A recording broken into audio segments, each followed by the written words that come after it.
दोस्तों, मैं Devendra Kumar CGPSC channel में आपका स्वागत करता हूं। हम छत्तीसगढ़ पब्लिक सर्विस कमीशन की तैयारी करने के लिए वीडियो प्रोवाइड करा रहे हैं, जिसमें हम पहुंचे हैं कौन से वंश में? काकतीय वंश पे। काकतीय वंश पे हम लोगों ने आपका बहुत सारे राजाओं का अध्ययन कर लिया, जिसमें हम पहुँचे हैं आपका कौन से राजा पे? दरियादेव। पिछले वीडियो में मैंने आपको बताया था कि दरियादेव है वह किसका भाई था? आपका अजमेर सिंह का। और अजमेर सिंह और दरियादेव के बीच क्या हुआ था? सत्ता संघर्ष हुआ था, और इस सत्ता संघर्ष में षड्यंत्र करके आपका जीत गया था कौन? दरियादेव। और दरियादेव के शासनकाल में एक और आप चीज़ देखे थे कि इसके शासनकाल में भोपालपट्टनम का क्या हुआ था? संघर्ष हुआ था। भोपालपट्टनम का संघर्ष 1795 में, है ना। तो ये आपका जनजाति विद्रोह को हम पृथक से आपका एक अलग वीडियो में आपको बताएंगे कि क्या क्या इसका इम्पोर्टेंट फैक्ट है। अभी आप सिर्फ इतना ही याद रखना है कि दरियादेव के शासनकाल में आपका क्या हुआ है? भोपालपट्टनम का संघर्ष हुआ है। दरियादेव के बाद हमारे राजा होते हैं कौन? भूपाल देव। महिपाल देव।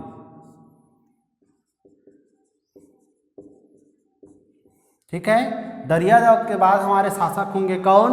महिपाल देव। महिपाल देव के बारे से इंपॉर्टेंट फैक्ट देखिए। महिपाल देव ने मराठों को टकोली देना बंद कर दिया।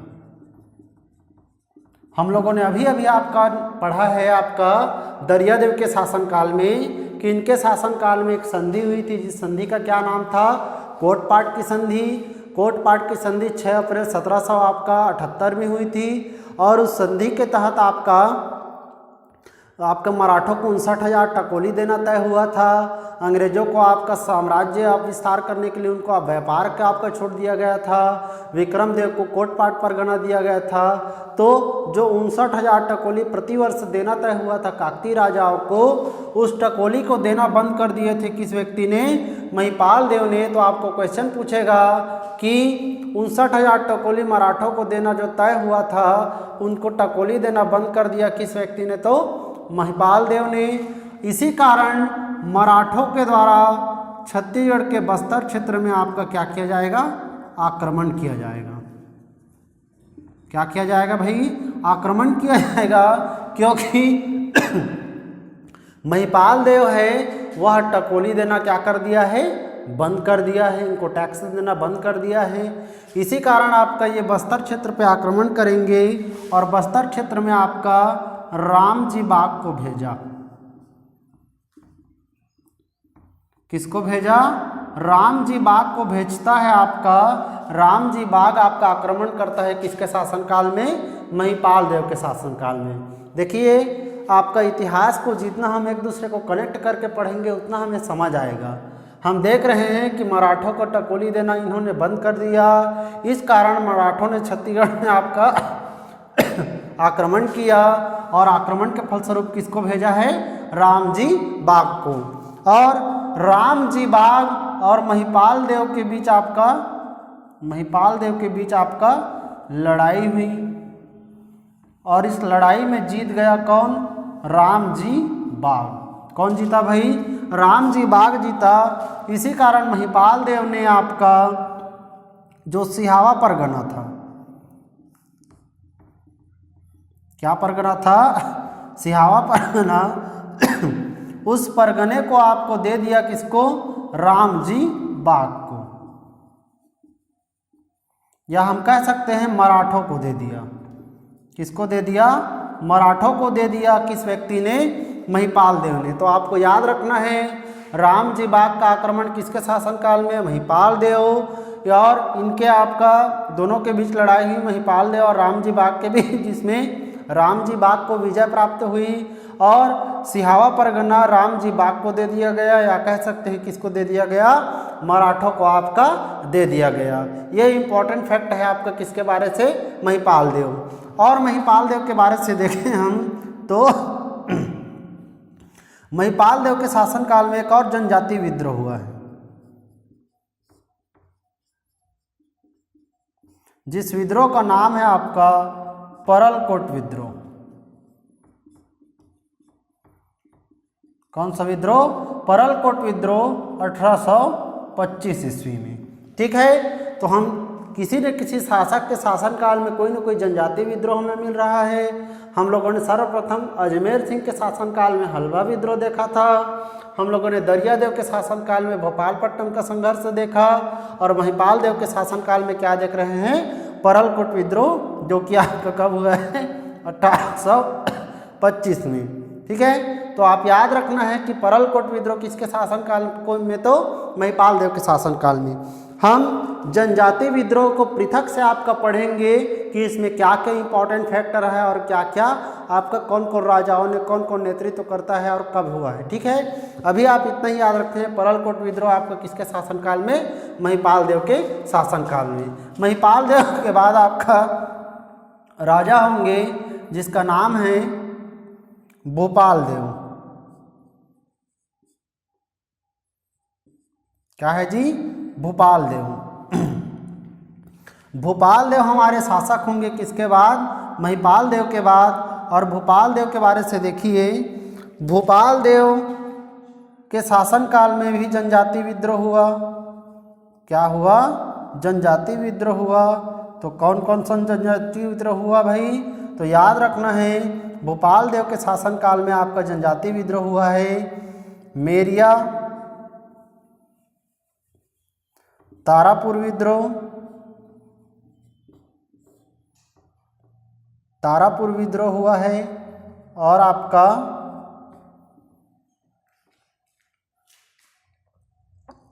मेरिया विद्रोह हुआ है।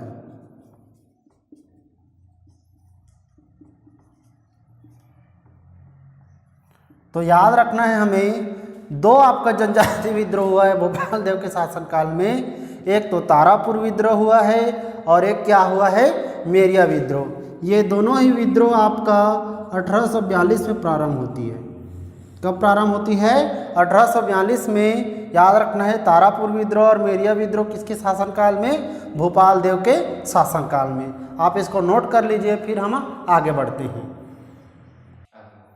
चलिए हम वीडियो को कंटिन्यू करते हैं। हमारा आपका भूपाल देव के शासनकाल में हम लोगों ने देखा कि जो दो जनजाति विद्रोह हुए हैं, कौन कौन से? आपका तारापुर विद्रोह और मेरिया विद्रोह। ये क्या था इसको हम लोग आपका एक अलग से वीडियो में देखेंगे। दोनों विद्रोह आपका प्रारंभ हुआ है कब? 1842 में। एक चीज़ और याद रखना है, भूपाल देव आपका यह अंग्रेजों के अप्रत्यक्ष शासन में, अंग्रेजों के अप्रत्यक्ष शासन में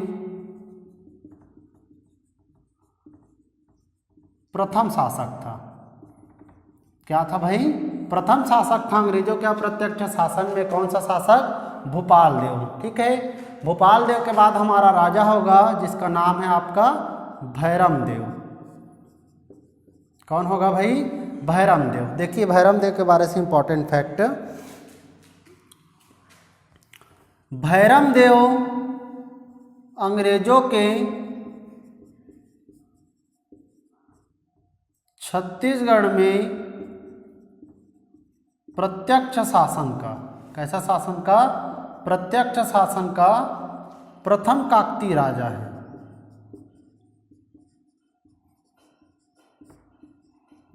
तो ये क्वेश्चन भी आपको पूछा जा सकता है कि अंग्रेजों के छत्तीसगढ़ में प्रत्यक्ष शासन का आपका प्रथम काकती शासक कौन हुआ? तो भैरम देव हुआ। क्योंकि हमारा आपका जो काकती वंश है, काकती वंश वह किसके अधीन है यार? तो याद रखना है, ये मराठों के अधीन है। किसको अधीन है? मराठों के अधीन है। मराठा पूर्ण रूप से हमारे छत्तीसगढ़ क्षेत्र में आपका साम्राज्य स्थापना कर चुके हैं। आपका इसी कारण हम उसको टैक्स भी दे रहे हैं। तो मराठों को आपका डलहौजी, जानते होंगे, एक आपका अंग्रेज अधिकारी है जिसका नाम क्या है? डलहौजी। तो डलहौजी की एक नीति है हड़प नीति। क्या नीति? हड़प नीति, डलहौजी की हड़प नीति के तहत आपका जो नागपुर क्षेत्र था मराठों का, वह नागपुर क्षेत्र को विलय कर लिया गया था। किसके तहत आपका अंग्रेजों साम्राज्य में, अंग्रेजी साम्राज्य में आपका विलय कर लिया गया था।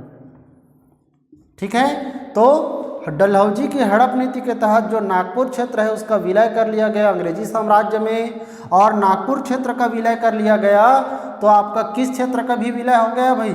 छत्तीसगढ़ क्षेत्र का भी विलय हो गया 1854 में। कब हुआ था? 1854 में आपका नागपुर क्षेत्र का विलय हो गया था आपका अंग्रेजी साम्राज्य में, और अंग्रेजी साम्राज्य में विलय हो जाने के कारण आपका छत्तीसगढ़ भी किसके आपका अधीन है? अंग्रेजी साम्राज्य के अधीन हो गया, जिसमें छत्तीसगढ़ का प्रथम राजा हो गया कौन? भैरम देव। और देखिए भैरम देव की पत्नी का नाम था जुगराज कुंवर। क्या नाम था भाई? जुगराज कुंवर नाम था किसकी पत्नी का नाम? भैरम देव की। और इस जुगराज कुंवर को रानी चोरिस के नाम से भी जाना जाता है। किसके नाम से? रानी चोरिस के नाम से भी जाना जाता है। किसको? जुगराज कुंवर को। आपका देखिए क्या होता है, इनके फैक्ट आपका भैरम देव की पत्नी का नाम है जुगराज कुंवर और इनके पति है आपका भैरम देव। तो देखिए पति पत्नी के बीच लड़ाई होना स्वाभाविक सी बात है। जीवन में आपका कई बार ऐसी परिस्थिति आती है कि पति पत्नी के बीच हमारा लड़ाई हो जाता है, लेकिन आपका जो भैरम देव और जुगराज कुंवर हैं इनके बीच जो लड़ाई हुई वह लड़ाई आपका चली है कितने वर्षों तक? 8 वर्षों तक। इतना खतरनाक लड़ाई हुआ है किसके बीच? भैरम देव और जुगराज कुंवर के बीच। क्योंकि ये जो जुगराज कुंवर है वह अपने पति के खिलाफ विद्रोह की थी। अपने पति के खिलाफ क्या किया था इन्होंने? विद्रोह किया था। और विद्रोह का कारण था कि सत्ता किसको मिले भाई? जुगराज कुंवर को मिले। और आपका इसके पति आपका भैरम देव चाहेंगे कि इसको आपका ना मिले यार। तो जुगराज कुंवर और भैरम देव के बीच जो लड़ाई हुई वह लड़ाई हुई है 8 वर्षों तक। और लड़ाई का कारण है कि सत्ता आपका किसको मिले। और यह 8 वर्षों तक चला है आपका लड़ाई। और अंततः 8 वर्ष के बाद विजय प्राप्त हो जाती है किसको? जुगराज कुंवर को। याद रखना रानी चोरिस को हमारा अंतिम रूप से आपका क्या हो जाता है? सफलता मिल जाती है 8 वर्षों के सत्ता संघर्ष में। इसी कारण रानी चोरिस को छत्तीसगढ़ की प्रथम विद्रोहिणी कहा गया है। छत्तीसगढ़ की प्रथम विद्रोहिणी की संज्ञा दी गई है किसको? रानी चोरिस या अन्य नाम जुगराज कुंवर को। तो ये क्वेश्चन बहुत इंपॉर्टेंट है आपका। भैरम देव की पत्नी का नाम जुगराज कुंवर, जिसका अन्य आपका नाम रानी चोरिस भी मिलता है। रानी चोरिस और भैरम देव के बीच सत्ता संघर्ष हुआ जो 8 सालों तक चला है इनकी लड़ाई। और अंततः विजय किसको मिली? रानी चोरिस को। और इस रानी चोरिस को आपका छत्तीसगढ़ की प्रथम क्या माना गया है? विद्रोहिणी की संज्ञा दी गई है। और हमारे भैरम देव के शासनकाल में 3 जनजाति विद्रोह हुए हैं। कितने जनजाति विद्रोह हुए हैं भाई? 3 जनजाति विद्रोह हुए हैं। कौन कौन से 3 जनजाति विद्रोह हुए हैं? तो याद रखना है आपको। आपका हुआ है इसमें आपका कोई विद्रोह। कौन सा विद्रोह? कोई विद्रोह हुआ है। आपका मुड़िया विद्रोह हुआ है। और हुआ है आपका लिंगियागिरी विद्रोह। तो 3 विद्रोह हमारा हुआ है इसके शासनकाल में। कौन कौन सा भाई? कोई विद्रोह, मुड़िया विद्रोह और लिंगियागिरी विद्रोह हुआ है किसके शासनकाल में? भैरम देव के शासनकाल में। कोई विद्रोह हुआ है 1859 में, मुड़िया विद्रोह हुआ है 1876 में और लिंगियागिरी विद्रोह है 1856 में। तो याद रखना 3 जनजाति विद्रोह हमारे किसके शासनकाल में हुआ है? भैरम देव के शासनकाल में। कोई विद्रोह 1859 में, मुड़िया विद्रोह 1876 में और लिंगियागिरी विद्रोह 1856 में। इसको आप नोट कर लीजिए, फिर हम वीडियो को कंटिन्यू करते हैं। चलिए देखते हैं इसके बाद हमारा क्या होता है। हमारा भैरम देव के शासनकाल में हम लोगों ने देखा कि 3 जनजाति विद्रोह हुए हैं, कोई विद्रोह, मुड़िया विद्रोह और लिंगियागिरी विद्रोह। इसके बाद हमारा जो राजा होता है नेक्स्ट, उसका नाम है रुद्र प्रताप देव। क्या नाम है भाई? रुद्र प्रताप देव शासक होता है किसके बाद? भैरम देव के बाद। और रुद्र प्रताप देव के बारे से इंपॉर्टेंट फैक्ट देखिए, रुद्र प्रताप देव इस वंश का एक शिक्षित शासक हुआ। कैसा शासक हुआ भाई? शिक्षित शासक हुआ। कौन सा आपका राजा? रुद्र प्रताप देव। इनकी शिक्षा आपका हुई थी राजकुमार कॉलेज,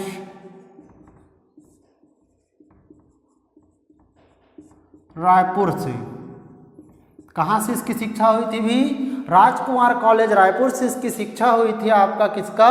रुद्र प्रताप देव का। याद रखना, क्वेश्चन बहुत बार पूछा जाता है। और इनका राज्याभिषेक हुआ था, राज्याभिषेक 1908 में। कब हुआ था भाई? 1908 में इनका राज्याभिषेक हुआ था। किनका? रुद्र प्रताप देव का। इनका शिक्षा हुआ है कौन से कॉलेज में? राजकुमार कॉलेज में। इनका राज्याभिषेक हुआ और इन्होंने बस्तर क्षेत्र में शिक्षा को अनिवार्य कर दिया। शिक्षा को क्या कर दिया? अनिवार्य कर दिया। आपका किस व्यक्ति ने?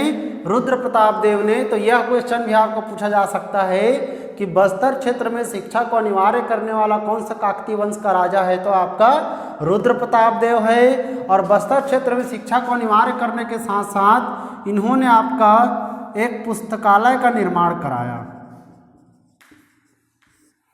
पुस्तकालय का क्या कराया? निर्माण कराया जगदलपुर में।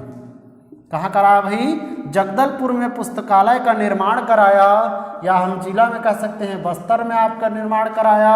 और बस्तर में इन्होंने शिक्षा को क्या कर दिया? अनिवार्य कर दिया। और देखें तो इन्होंने जगदलपुर शहर को चौराहों का नगर बसाया। चौराहों का क्या बसाया? नगर बसाया। किन्होंने? आपका रुद्र प्रताप देव ने। याद रखना, राज्याभिषेक 1908 में हुई। बस्तर क्षेत्र को शिक्षा अनिवार्य कर दिया इन्होंने। पुस्तकालय का निर्माण कराया और जगदलपुर शहर को चौराहों का क्या बसाया? नगर बसाया। यह क्वेश्चन कई बार पूछा जाता है कि बस्तर आपका छत्तीसगढ़ के कौन से आपका शहर को चौराहों का नगर कहा गया है? तो वह कौन सा है? जगदलपुर है। और इसको बसाने का श्रेय दिया जाता है किसको?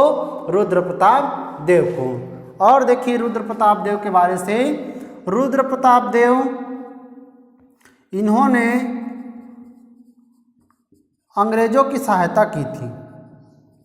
अंग्रेजों की युद्ध में सहायता की। क्या की थी भाई? अंग्रेजों की इन्होंने युद्ध में सहायता की थी। किस शासक ने? रुद्र प्रताप देव ने। इस कारण अंग्रेजों द्वारा इनको उपाधि प्रदान किया गया था। इनको उपाधि दिया गया था अंग्रेजों द्वारा। आपका अंग्रेजों द्वारा उपाधि दिया गया था। और उस उपाधि को याद रखना है, saint of Jerusalem. Saint of Jerusalem. Saint of Jerusalem की उपाधि प्रदान किया गया था किसको? आपका रुद्र प्रताप देव को। क्योंकि इन्होंने अंग्रेजों की क्या की थी? युद्ध में सहायता की थी। इस सेंट ऑफ जेरूसलेम का अर्थ है ईसा मसीह के समान। किसके समान? ईसा मसीह के आपका तरह एक आपका पवित्र आपको उपाधि प्रदान किया गया है। किसको? रुद्र प्रताप देव को। कि जिस उपाधि का नाम क्या है? Saint of Jerusalem. याद रखना इस क्वेश्चन को। और इस तरह से आपका रुद्र प्रताप देव का फैक्ट है। एक चीज और देखिए, इनके शासनकाल में एक जनजाति विद्रोह हुआ है। जनजाति विद्रोह। याद रखना, वह जनजाति विद्रोह है भूमकाल विद्रोह। कौन सा विद्रोह भाई? भूमकाल विद्रोह हुआ है 1910 में। कब हुआ है जी? 1910 में। तो आपको पूछा जाएगा कि आपका भूमकाल विद्रोह किस काकतीय वंश के राजा के शासनकाल में हुआ है? तो रुद्र प्रताप देव के शासनकाल में हुआ है। कब हुआ है? 1910 ईस्वी में। ये क्या था क्या नहीं था, इसको हम आपका अलग से एक वीडियो बनाएंगे जनजाति विद्रोह का, उसमें देखेंगे। ठीक है। और देखिए, रुद्र प्रताप देव के शासनकाल में आपका बस्तर क्षेत्र में एक प्रथा चलती थी। बस्तर क्षेत्र में क्या चलती थी? प्रथा चलती थी। उस प्रथा का नाम है घटे पौनी प्रथा। क्या प्रथा? घटे पौनी प्रथा चलती थी आपका किसके शासनकाल में भाई? रुद्र प्रताप देव के शासनकाल में। और इस घटे पौनी प्रथा का जानकारी 1898 में चैपमैन नाम के व्यक्ति ने दिया था। एक अंग्रेज व्यक्ति थे आपका चैपमैन, जिन्होंने जानकारी दिया था कि आपका एक इनके शासनकाल में प्रथा चलती थी, जिस प्रथा का क्या नाम है? घटे पौनी प्रथा। देखिए घटे पौनी प्रथा क्या है?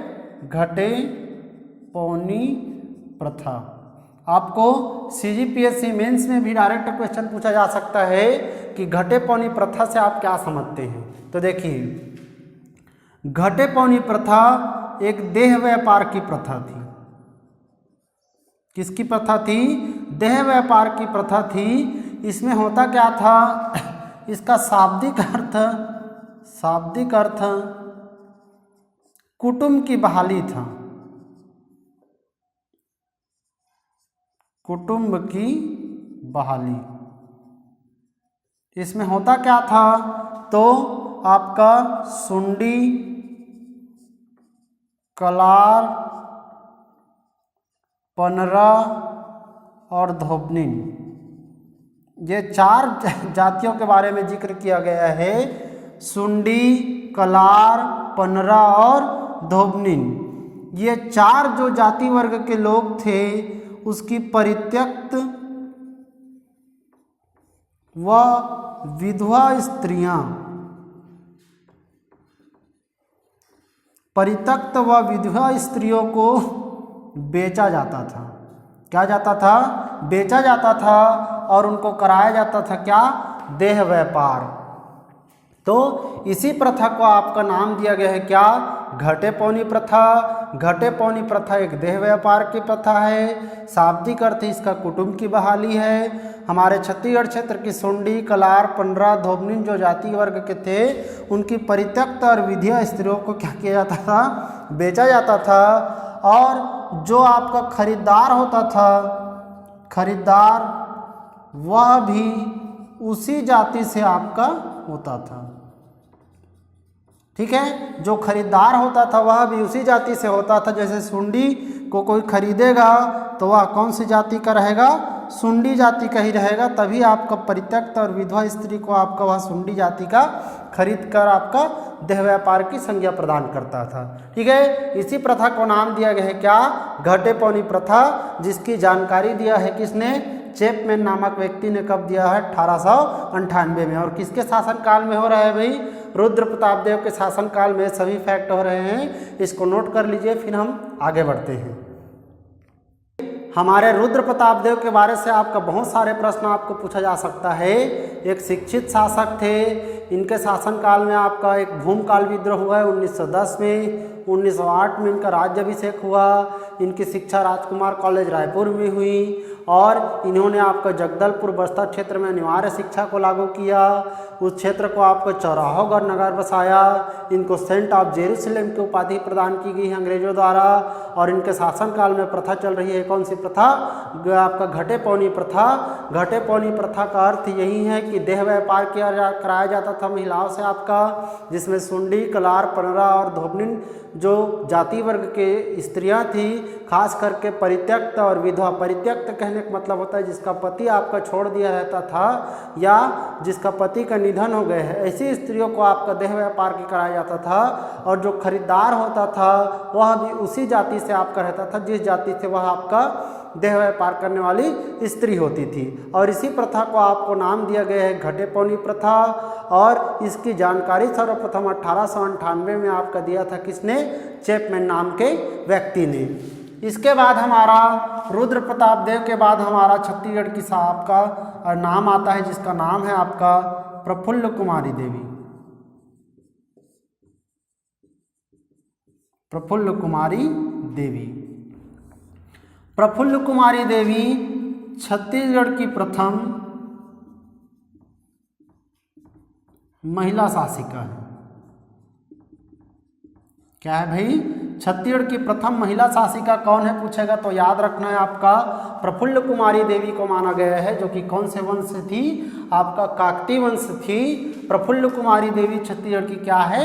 प्रथम महिला शासिका है। इनका आपका 1936 में निधन हुआ था। कब हुआ था भाई? 1936 में इंग्लैंड में। कहाँ निधन हुआ था? इंग्लैंड में निधन हुआ था। इनको एक बीमारी थी, इनके बीमारी का नाम था अपेंडिसाइटिस। अपेंडिसाइटिस नामक बीमारी के कारण 1936 में इनका क्या हुआ था? निधन हुआ था। कहाँ पे? इंग्लैंड में। और इसको छत्तीसगढ़ के प्रथम क्या माना गया है? महिला शासिका की संज्ञा दी गई है। कौन? प्रफुल्ल कुमारी देवी। इनके पिता, तो इनके पिता हमारे रुद्र प्रताप देव। रुद्र प्रताप देव।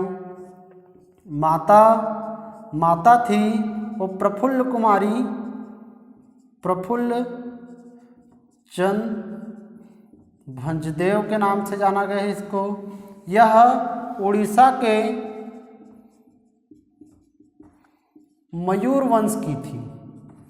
कौन सी वंश की थी? उड़ीसा के मयूर वंश की थी प्रफुल्ल चंद्र भंजदेव। और इसी की संतान थी प्रफुल्ल कुमारी देवी, जो कि छत्तीसगढ़ की प्रथम क्या है?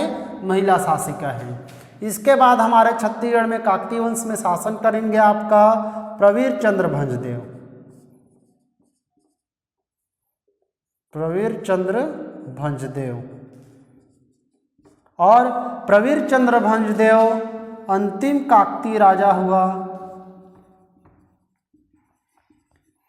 अंतिम काकतीय शासक का क्या नाम है पूछेगा तो याद रखना है प्रवीर चंद्र भंजदेव हैं। इन्होंने आपका 1948 तक बस्तर में शासन किया।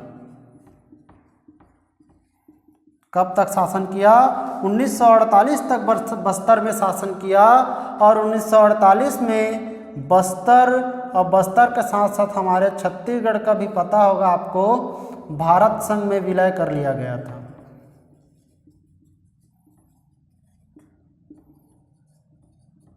है ना?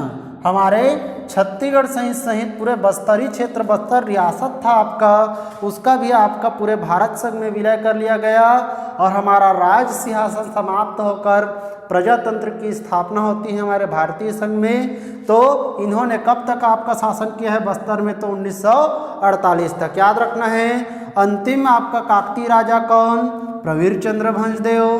प्रवीर चंद्र भंजदेव अंतिम काकती शासक। इन्होंने 1948 में बस्तर में शासन किया 1948 तक। 1948 में बस्तर के साथ साथ छत्तीसगढ़ का भी कहाँ पे विलय हो गया? भारत संघ में विलय हो गया। और हमारा राज सिंहासन समाप्त होकर आपका प्रजातंत्र की शुरुआत होती है।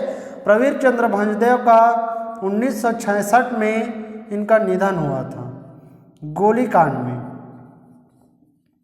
किस कांड में? गोली कांड में इनकी हत्या कर दी गई थी। कब भाई? 1966 में। तो याद रखना आपका प्रफुल्ल कुमारी देवी का आपका इंग्लैंड में अपेंडिसाइटिस से निधन हुआ। प्रवीर चंद्र भंजदेव का 1966 में निधन हुआ। किस कांड में? गोली कांड में। आप जानते होंगे प्रवीर चंद्र भंजदेव के नाम से छत्तीसगढ़ शासन पुरस्कार भी देता है। किस क्षेत्र में देता है? तो आपका क्या है जी? तीरंदाजी। तीरंदाजी के क्षेत्र में आपका प्रवीर चंद्र भंजदेव के आपका नाम से क्या दिया जाता है? पुरस्कार दिया जाता है। आपका कौन से क्षेत्र में? तीरंदाजी के क्षेत्र में। तो याद रखना यही हमारा अंतिम काकतीय राजा हुआ प्रवीर चंद्र भंजदेव। इस वंश का आपका आगे आपका विकास हुआ। इस वंश का विकास आगे चल के कुछ और व्यक्तियों का नाम आता है, जैसे कि कमल चंद्र भंजदेव,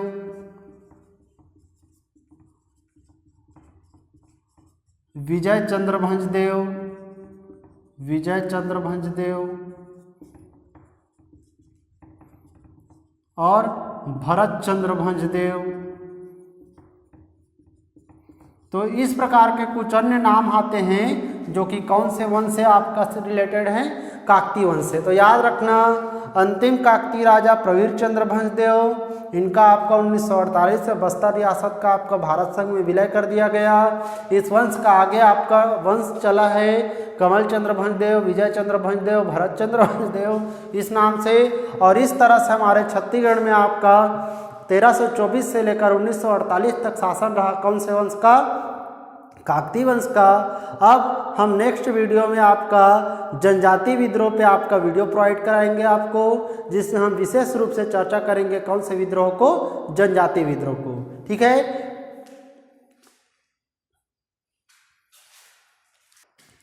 हमारे आप चैनल को लाइक कीजिए, सब्सक्राइब कीजिए और जितना से ज़्यादा हो सके अपने दोस्तों को शेयर कीजिए। और इसमें यदि किसी भी प्रकार के आपको त्रुटि नज़र आती है तो आप नीचे कमेंट बॉक्स में हमें कमेंट कीजिए ताकि हम उस त्रुटि को आपका सुधारने का प्रयास करें। बोलिए जय भारत, जय छत्तीसगढ़।